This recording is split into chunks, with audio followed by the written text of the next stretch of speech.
By the time you finish this video, you're going to understand exactly why you still think about your ex 2 years after the breakup, but more important, what you need to do to move on. Because let's face it, 2 years is just way too long. And the good news is that it's easier than you think. Today, you're going to learn the psychology, the biology, and the real world patterns behind why you get stuck and why no amount of giving it time fixes shit if you stay the same man that you were when she left. Because let's face it, 2 years, if you haven't moved on, you've been listening to the wrong advice. And my goal here is that you walk away with a clear path to move forward so your mind stops dragging you back into a story that should have ended a long time ago, even before she left you.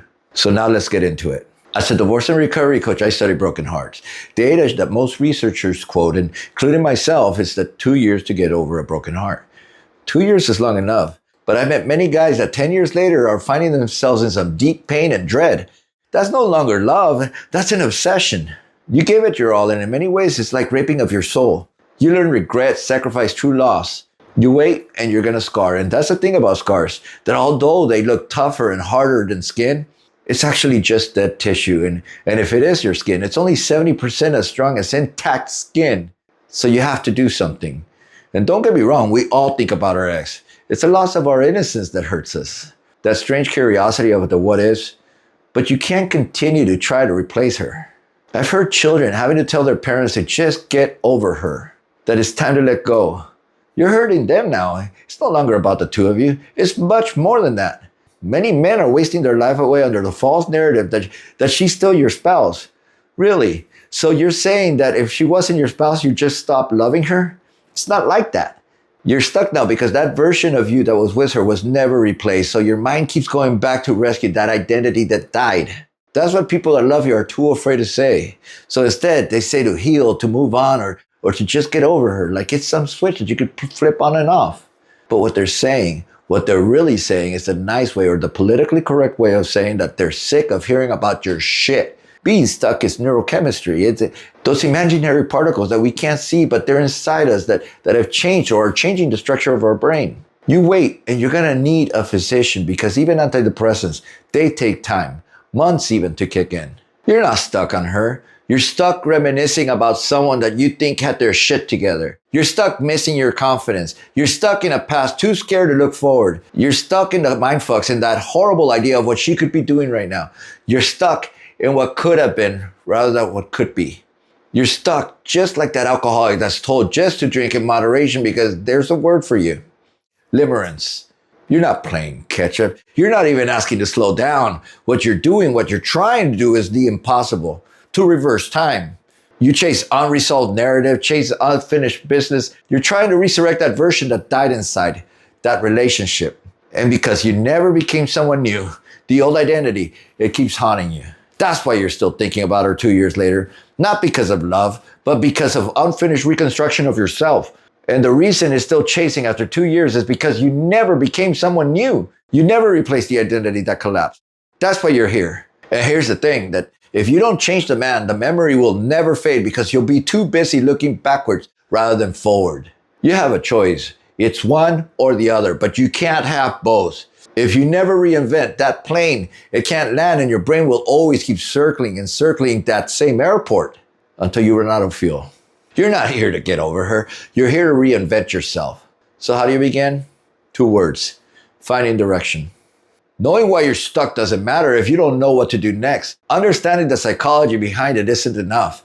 Understanding the biology isn't enough. Understanding that you're replaying the same dead identity over and over is only making shit worse. Finding direction is where you begin. It's been 2 years and chances are that divorce, it's already come and gone. Saying get over it isn't good enough either. It never was. Don't give it time. Face it, time, it hasn't been good to you. You need a target. Getting unstuck doesn't happen by accident. It doesn't happen because the calendar changed or because your friends told you to move on or because society thinks that men should just get over a heartbreak like it's a flipping of a switch. Getting unstuck happens because you decide consciously and aggressively to start taking control of your life. You decide to stop replaying a story that's frankly tired and bored and you start writing a new one that hasn't even begun. Because the real truth is so simple that you're missing the obvious here. That you have to give your brain a future in order to stop thinking about your past. And to do that, you need direction because when you don't have anything meaningful, you go to some really dark places. That's how rumination works because you're completely dissatisfied with your outcome. You need to begin by giving your brain a new mission, one that's worth much more than the fantasy that let you down. Ruminating is a pattern that becomes automatic, and at its core, ruminating is your brain trying to solve a problem that never finished. I want you to interrupt that pattern right now. In the comment section, I want you to write one thing, the one thing that you're choosing to build next. Not what you're leaving behind, but what you're going to build next. Let the world know that you're choosing to go somewhere else, not in the past. But be honest, because when you're in the fog of war, it's nearly impossible to find direction alone. You need an outside perspective and a coach in your corner to give you a clear mission, because the real tragedy here is not the past. It's wasting 2 more years on a puzzle that you'll never solve by yourself. If you're ready to stop guessing and start building, schedule a direct call with me. That link is pinned in the comment section underneath. Because the second you feel that sinking sensation in your chest tightening and that mental drift towards the past, you interrupt the pattern and you start thinking about what you fucking committed to when you and I spoke. Commit to excellence, gentlemen. Begin by replacing the thought with something tied to a man that you're becoming. Think what you can do to start making yourself better. Be vain. I welcome vanity. Think superficial. Think self-development for sure, but think bigger, no matter what. When a man gets blindsided, betrayed, and abandoned or emotionally stripped, the body records that moment with the same intensity as physical injury.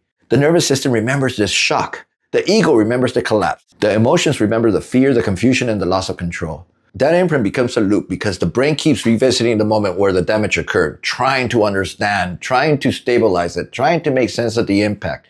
Trauma locks the emotional system into place until the man rebuilds the version of himself who can carry that weight. The loop doesn't continue because of romance. It continues because the identity that took the hit never fully recovered. And if you're ready to start rescuing the old identity and start building a new man, hit the subscribe button. That's what this channel is all about, direction. And just don't watch one video only to forget about it. One video is just entertainment. Life doesn't change like that. Most men need to watch 3 to 5 videos, sometimes even 10 videos before things even start to sink in. Because life isn't an education, it's an experience. You're rewriting how you think and how you see yourself. So subscribe and stick around to the next video. And that's why until that version of you is rebuilt, the brain keeps returning to the scene of emotional impact, searching for strength, clarity, and closure the original moment demanded. It should have happened a long time ago. Reinventing yourself is the next phase, but it's one that most men avoid because it forces us to face the truth, to get over a heartache by replacing the version of who lived through it, so your mind keeps going back to rescue him and rescue him and rescue him. Hence, you never get over him. Work through reinvention, and reinvention means changing your routine, your style, your standards, your habits, your environment, your body, your discipline, and your identity, basically. It's all of the above. It means being something that you've always wanted. Staying relevant. Women tend to heal through expression, so we tell men to talk about it. That's sexist as hell because men heal differently.